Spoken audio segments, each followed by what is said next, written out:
আজকে স্কুল আছে, ভাবির স্কুলে পাঠাবো, দেখেছি উঠতেই চাইছে না।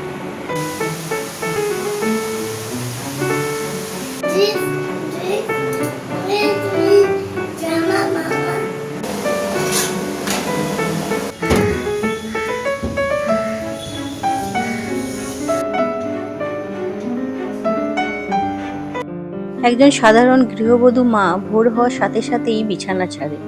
এলোমেলো চুল আর এক রাশ ভালোবাসা নিয়ে শুরু হয় গুছিয়ে সংসার সামলানোর একটা যুদ্ধ, কিন্তু অনেক আনন্দ আর অনেক দায়িত্ব নিয়ে। তো নমস্কার বন্ধুরা, আশা করি তোমরা সবাই খুব ভালো আছো, আমিও খুব ভালো আছি। সম্পাস লাইফস্টাইলের আর একটা নতুন ব্লগে তোমাদের সবাইকে স্বাগত। আমার ব্যস্ততা ভরা সকালের কিছু টুকিটাকি গল্প তোমাদের সঙ্গে আজ আমি শেয়ার করব। তো আজ হলো বৃহস্পতিবার, ৫টার কিছুটা আগেই উঠেছি। তো দেখো, প্রথমে বাসি কাজ কিছু থাকে সেগুলো সেরে নিচ্ছি। নিচের ঘরগুলো একটু পরিষ্কার করে নিচ্ছি, তবে উপরের ঘরটা পরেই করবো। মানে দিদি যদি আসে দিদিই করে দেবে। আর এখানে দেখো, ঘরে এসে জানলাটা খুলে দিচ্ছি। ভোরবেলা ঘুম থেকে ওঠার পরেই জানলাটা যখন খুলি, খুব সুন্দর ঠান্ডা একটা হাওয়া আসে ঘরের মধ্যে, এত ভালো লাগে। আর তারপর একটু বাইরে এলাম, কাল যেহেতু বৃষ্টি খুব একটা হয়নি, তো গাছের দেখলাম মাটিগুলো একটু শুকিয়ে গেছে। সামান্য একটু জল দিয়ে দিচ্ছি, এখনো রোদ ওঠেনি তো তাই একটু জল দিয়ে দিলে ভালোই হবে।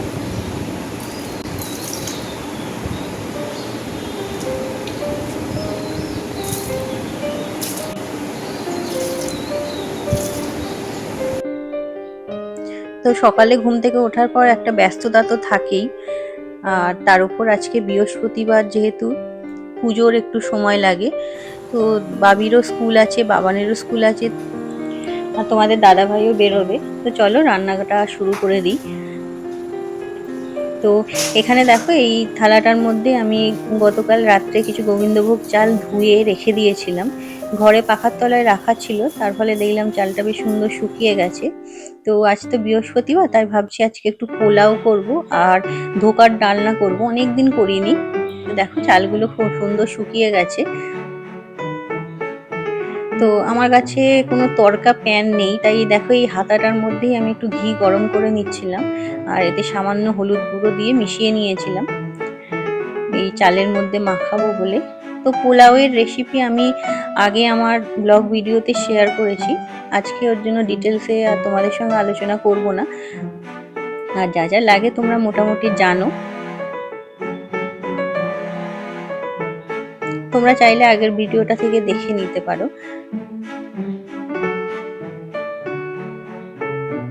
এখানে দেখো, মটর ডাল আর ছোলার ডালও ভিজিয়ে রেখেছিলাম রাত্রেবেলা।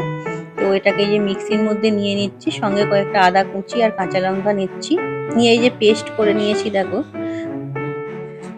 তো এখানে কড়াইতে মৌরি আর কালো জিরে একটু ফোড়ন দিয়ে দেবো।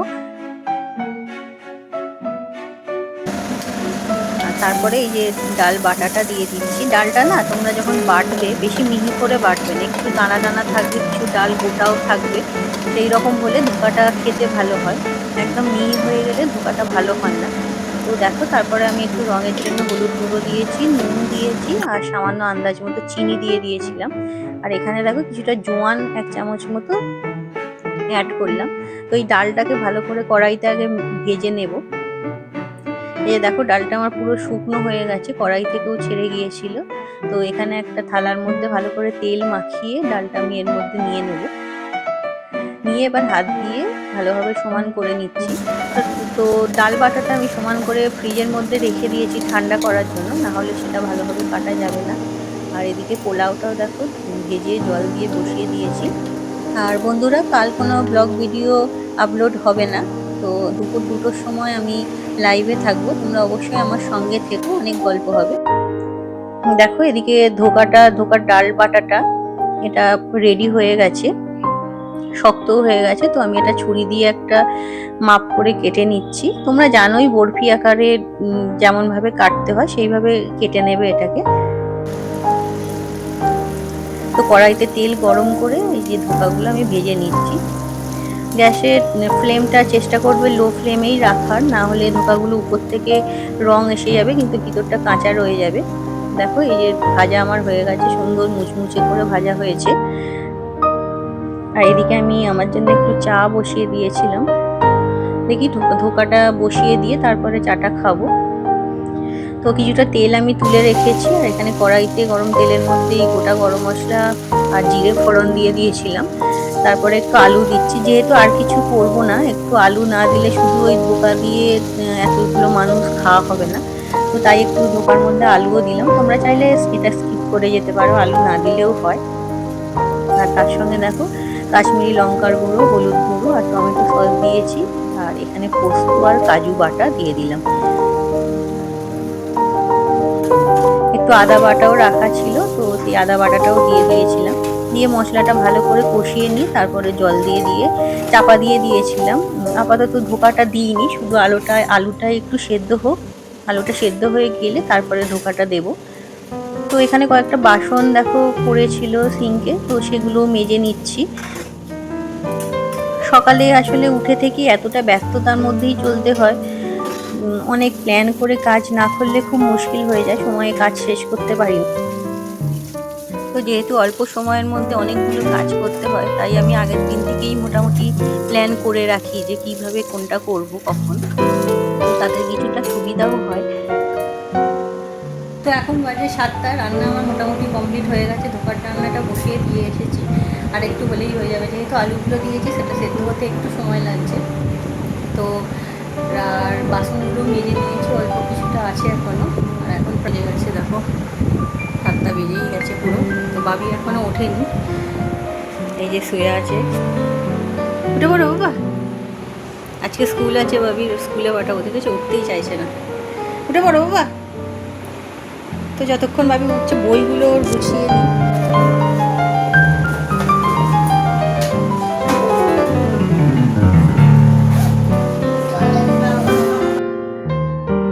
তো এখানে দেখো ধোকার ঝোলটা আমার মোটামুটি রেডি হয়ে গেছে, আলুগুলো সেদ্ধ হয়ে গেছে। একটু গোটা গরম মশলা আর একটু ঘি দিয়ে দিলাম। এখনই দিয়ে দেবো, কারণ ধোকাটা দেওয়ার পর এগুলো দিতে গেলে ধোকাগুলো ভেঙে যেতে পারে। তো তাই এখনই দিয়ে ভালো করে মিশিয়ে নিয়ে এবার ভাজার ধোকাগুলো এর মধ্যে দিয়ে দেবো। ধোকাগুলো দেওয়ার পর একটুখানি এটা চাপা দিয়ে রেখেছিলাম, যাতে ভালোভাবে মশলাটা ধোকার মধ্যে ঢুকে যায়। তারপরে নামিয়ে নিয়েছিলাম। তো এদিকে দেখো বাবি উঠে গেছে, উঠে ঘরদোরের অবস্থা প্রচন্ড অগোছালো হয়ে রয়েছে। তাড়াতাড়ি করে এগুলো একটু গুছিয়ে নিচ্ছি, 7টা বেজে গেছে, তাড়াতাড়ি করতে হবে এবার।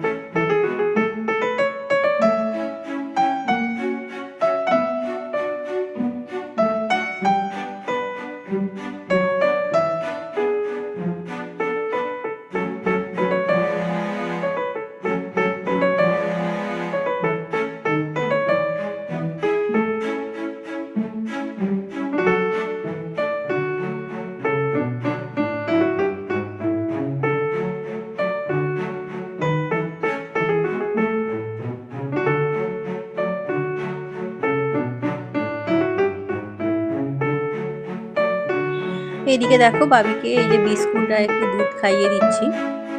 সকালে স্কুল যায় তো খুব একটা ভারী কিছু খেয়ে যেতে চায় না, ওই একটু দুধ আর একটু বিস্কুট খাইয়ে দিলে ওটাই খেয়ে যায়। আর পেটটাও অনেকক্ষণ ভরা থাকে, অসুবিধা হয় না।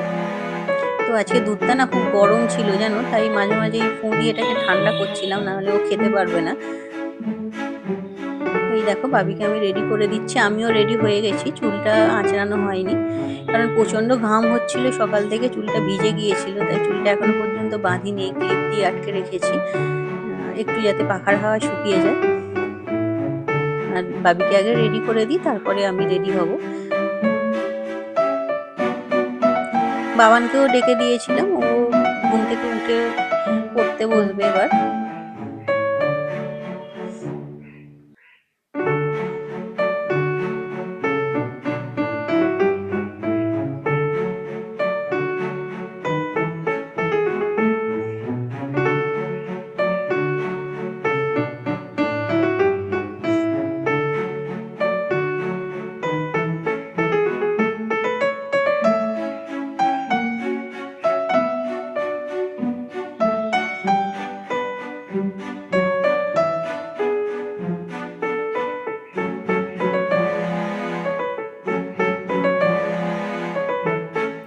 বাবিকে দিতে যাওয়ার আগে ওয়াশিং মেশিনে কাপড়গুলো দিয়ে যাচ্ছি, কারণ আজকে বাইরে খুব ভালো রোদ বেরিয়েছে।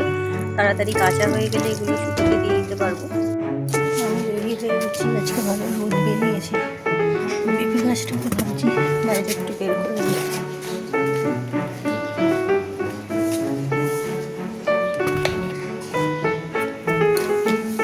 বাবিকে দিয়ে আমি চলে এসেছি, উপরে বিছানাটা গুছিয়ে নিচ্ছি। এখনো বাবানের টিফিন করা বাকি আছে। ও টিফিনটা করে তারপরে ওকে স্কুলের জন্য রেডি করে বাসে তুলে দিয়ে বাবিকে আনতে যাব। তার আগে এই যে চটপট করে বিছানাটা গুছিয়ে নিচ্ছি।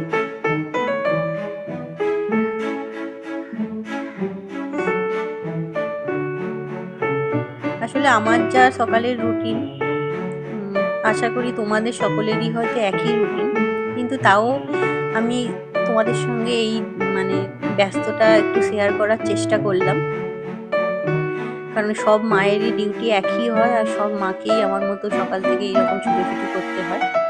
তো দেখো এখানে এই যে বাবানকেও টিফিন দিয়ে দিয়েছি, একটু পরোটা করেছিল আর ওই দোকান ডালনাই দিয়ে দিয়েছি। এখানে ওর চুলটা বেঁধে দিচ্ছি, ওর স্কুলের টাইম হয়ে গেছে, মানে স্কুলের বাসে। তো চুলটা বেঁধে দিয়ে তারপর ওকে বাসে তুলে দেব। বাইরে না আজকে প্রচন্ড রোদ বেরিয়েছে, যেন অনেক দিন পরে এইরকম চড়া রোদ বেরোলো।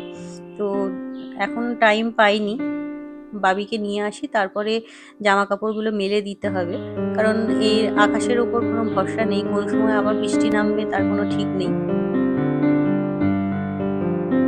তো তোমরা যে যেখান থেকে আমার এই ভিডিওটা দেখছো, ভিডিওটা যদি ভালো লাগে অবশ্যই একটা লাইক করে দিও। আর যদি নতুন হও তাহলে চ্যানেলটা সাবস্ক্রাইব করে আমার এই ছোট্ট চ্যানেলটার পাশে থেকো। আর দেখো বাবিকে আমি স্কুল থেকে নিয়ে চলে এসেছি, খাওয়ানো হয়ে গেছে। এত সুন্দর রোদ বেরিয়েছে যে জামা কাপড়গুলো ছাদে মেলার লোভ সামলাতে পারলাম না, তাই ছাদেই নিয়ে চলে এলাম। অবশ্য জানি না কতক্ষণ থাকতে পারবে, কারণ যখন তখন বৃষ্টি হয়তো নামতেই পারে। তো এখন প্রায় 12টা বাজতে যাচ্ছে, আর এই হলো আমার প্রতিদিনের সকালবেলার রুটিন। হয়তো ক্লান্তি আসে, কাজ শেষ হয় না, তবুও দিনটা শুরু করি পজিটিভ এনার্জি নিয়ে। তোমাদের সকাল কেমন কাটে নিচে কমেন্টে অবশ্যই জানিও। আর সবাই ভালো থেকো, সুস্থ থেকো, টাটা।